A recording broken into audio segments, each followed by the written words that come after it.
Hello everyone, hello class. This is me again, Ana Flor Adrias, your instructor for Human Resources Management class.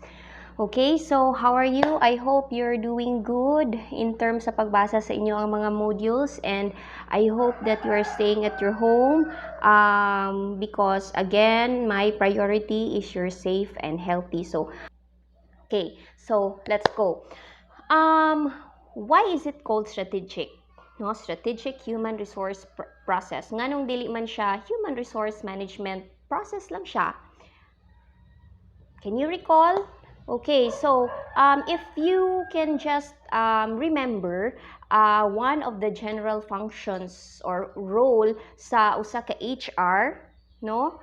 According to Dave Ulrich, hinumdum pa mo sa unang nga part sa inyo ang module, HR nahimo na siyang strategic partner. So that's why ang process sa HR is dapat strategic na gid siya. Meaning to say, kung ako i-briefly describe lang nako nganong strategic siya in such a way that kanang it supports the overall direction of the organization, mapa-businessman or mapa-academe. Okay, so that's basically pinakamubo nga explanation. But in details gyud, how are organizations implementing strategic human resource management or strategic management? Okay, no? So siguro sa inyo ang mga management class na discuss na pud ni. It's almost the same concept, but however, ang gina-focus gid ani nga discussion would be the topics about human resources management gid siya. Okay, so if you have your module, of course ako po ni siyang this is the strategic management process. Okay, so class, medyo kabalo-balo naman inyo ang teacher nga may mo edit, no? So akong ibutang diri ang strategic human resources management process by Melo. Okay, by Melo. Okay, so if nakita ninyo, ang pinakauna nga process sa strategic human resource process would be the mission and vision statement revisiting. Okay? So, di ba? Balik-balik na po process, no? Would be the mission and vision statement revisiting. Okay? So, di ba? Have you heard of the mission and vision statement? Ay kung inawala, you must have heard it already because ang JRMSU, we have your mission vision statement. So, sige gani nang ipa-memorize sa inyo, sa ipa-record na inyo. So, more or less, kahibalo na mo ana. And it also, same ra po na siya sa other organizations. So, labi na sa mga businesses, naapod na sila'y mga mission and vision statement. Why? Because that will serve as a flashlight, as a guiding light ang usa ka mission vision statement sa company.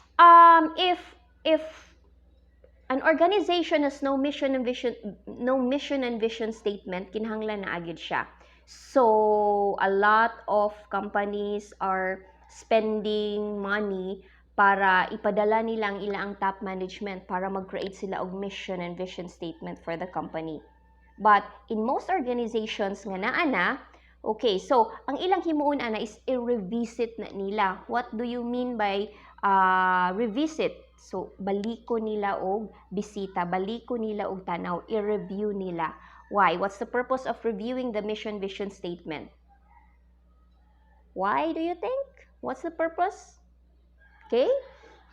The purpose is to really see if relevant pa ba ang mission vision statement sa organization. Aside from that, if yes, relevant pa, i-assess po na dayon siya sa top management whether asa naman sila dapita, where is already asa naman dapita ang usa ka organization in relative sa iya ang mission vision statement. If gusto niya nga makaabot siya diri, asa naman dapita ang company, na aba diri, layo pa ba, o duol na ba, or nang lapas pa. So that's the purpose of revisiting the mission vision statement. Okay? So, i-review siya.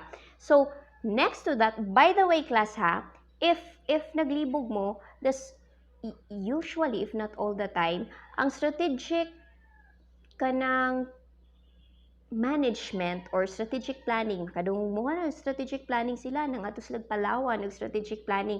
Kasagaran ana is, sa lagyo gani na sa mga nindot nga lugar, ang mga maka-afford nga mga organizations. Why? Para makasuroy. Well, usa na siya. So, work-life integration.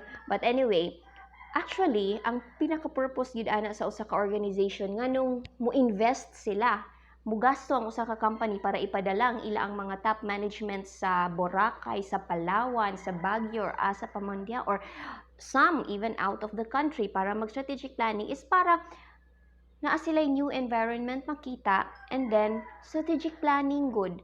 So, meaning to say, para makakita sila og other perspectives because that is what they are needing sa usa ka strategic management process. Maka-come up sila og usa ka strategy. Later on, we will also makita nato nga ang end product today aning process, but not necessarily the katapusan ng process, but the end product is the strategy. Okay, let's go back. Humanatag discuss no sa mission vision statement. After revisiting the mission vision statement, ang pinakasunod dayong buhaton ana sa usa ka organization is environmental analysis. I repeat, environmental analysis, or others would call it, this is an external environment scanning, environmental analysis. So, unsa man ang environmental analysis? Environment, diba? What's an environment? Environment, surroundings, ug sa Tagalog pa, nakapaligid, ug sa mother tongue nato Bisaya, nakapalibot, Bisaya? Basta, kanang mga surroundings. So, meaning to say, external siya. So, kung ang internal is ang atong, example ha, sa ato ang self, if ang ato ang mga kailaluman, our thoughts, our internal parts, or our internal kanang perspective, so ang external is something that is outside. So, taken into an organizational perception, environmental analysis would involve analysis of the external environment of the organization. Example, ang usa ka competition sa usa ka company, like for example, mag-strategic planning ang Jollibee, no?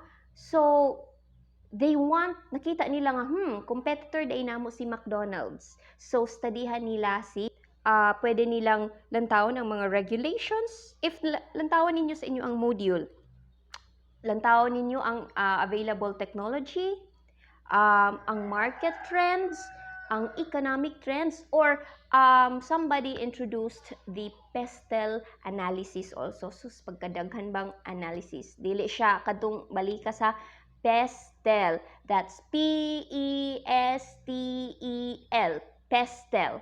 Pestel stands for letter P, political. Okay? P for political. So, unsa ka ng mga nakapalibot, no?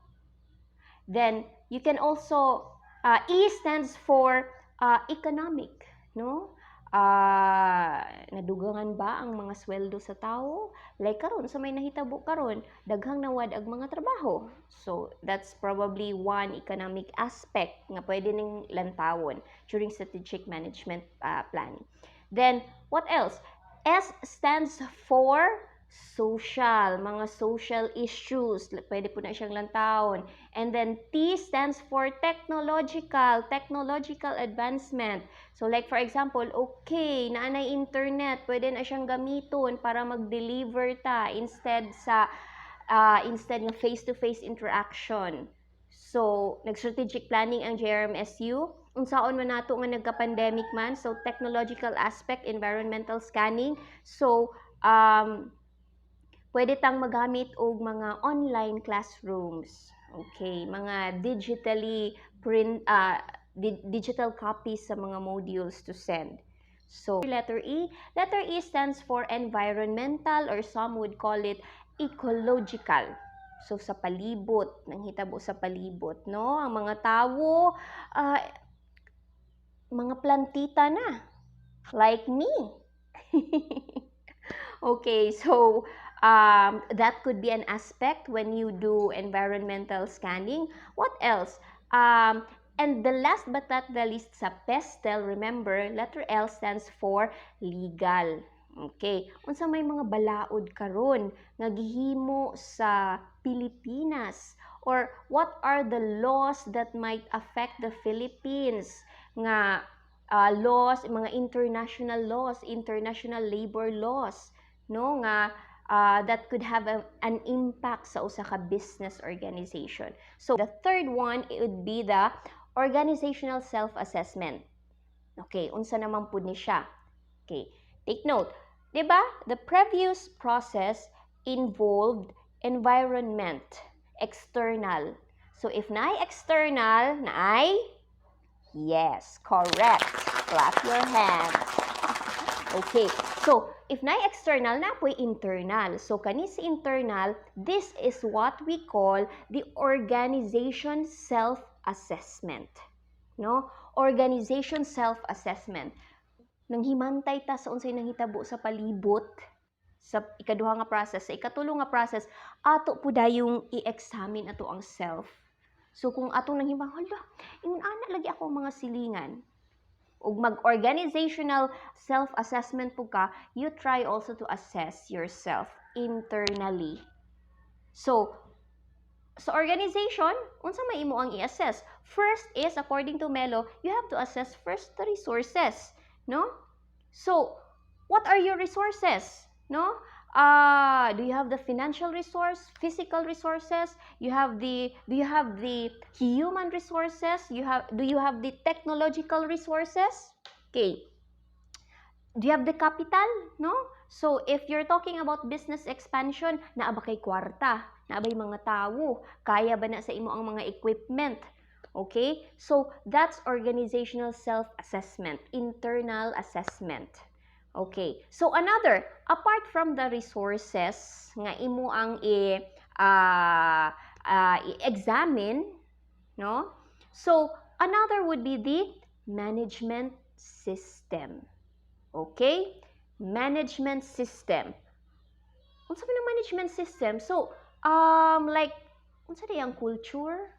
What's our culture? What's our organizational culture? Now, actually, class, ang organizational culture, daghan na siyang maka-affect, no?